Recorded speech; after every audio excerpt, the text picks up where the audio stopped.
प्रदेश के अंदर एक सत्संग चल रहा था।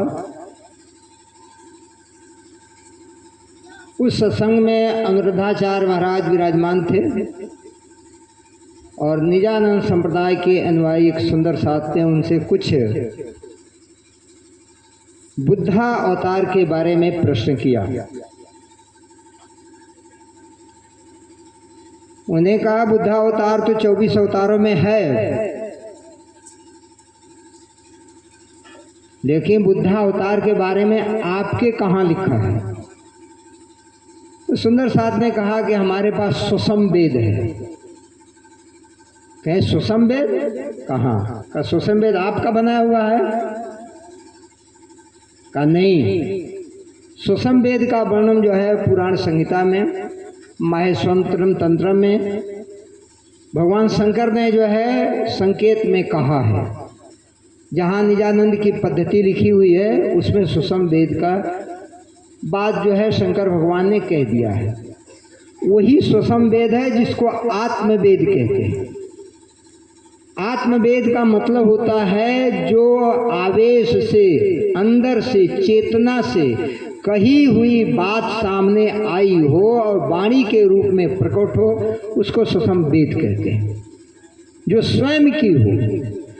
अब इसका ज्यादा प्रख्यान जो है अन्य ग्रंथों में संकेत के रूप में है, लेकिन ब्रह्मवाणी जो श्री प्राणनाथ जी के द्वारा अवतरित हुई है, तो उस व्यक्ति ने वहाँ चौपाई बोला था कि श्री धनी जी लियाए धाम से वचन।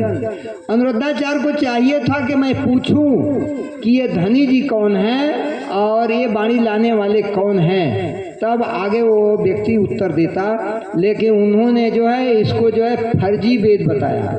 वेद का मतलब होता है ज्ञान, आत्मा का ज्ञान। जो कोई तत्वदर्शी होगा वही आत्म तत्व के बारे में बताएगा और आत्म तत्व के ज्ञान के बारे में बताएगा, या कोई सच्चा सद्गुरु होगा जो भव से पार और भव दोनों का ज्ञान, मतलब हद और बेहद दोनों का ज्ञान रखता होगा और उससे परे आनंद धाम का जो ज्ञान रखता होगा वही इसका उत्तर देगा। हम केवल पुराण, गीता, भागवत या अन्य ग्रंथों का अध्ययन करते हैं, बहुत अच्छा है, लेकिन गीता में भी 3 पुरुषों का वर्णन श्री कृष्ण जी ने अर्जुन को बताया है, जो कि 15वां अध्याय के अंदर है। दौ इमौ पुरुषे लोके क्षर अक्षर एव च क्षर सर्वाणि भूतानि कूटस्थो अक्षर उच्यते उत्तमः पुरुषस्तु अन्य परमात्मेति उदाहृतः। अब उसमें 3 पुरुषों की बात है और यहाँ पुरुष किसको कह देते हैं लोग? शरीर को कह देते हैं, जीव को कह देते हैं और नारायण को कह देते हैं। अब अपने अपने हिसाब से व्याख्या कर जाते हैं, लेकिन जो शरीर में शयन कर रहा है वो जीव है, ये भी एक पुरुष है। जो सृष्टि में शयन कर रहा है जिसको नारायण कहा गया है, वो भी एक चेतना है, वो अक्षर के मन का प्रतिभास है और अक्षर एक पुरुष है और अक्षर से परे उत्तम पुरुष परमात्मा है।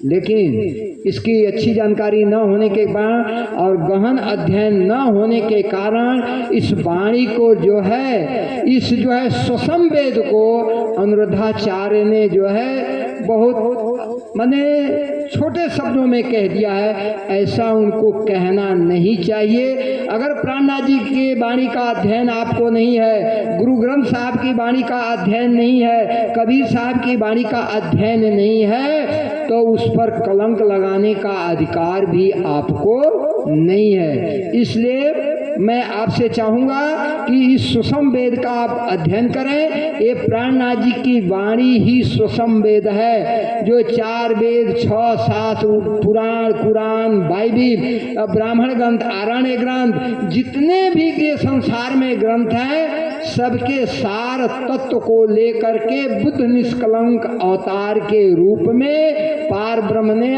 आकर के इस वाणी को दिया है। तो अनुरुद्धाचार्य जी महाराज, मैं आपसे निवेदन करूंगा कि आप इस 5वें वेद को जो सबका सार है उसका अध्ययन आप अवश्य करें और इस पर उंगली उठाना या किसी भी छोटे शब्द का उपयोग करने की कोशिश न करें। ये आपके बहुत कृपा होगी। बोलो श्री प्राणनाथ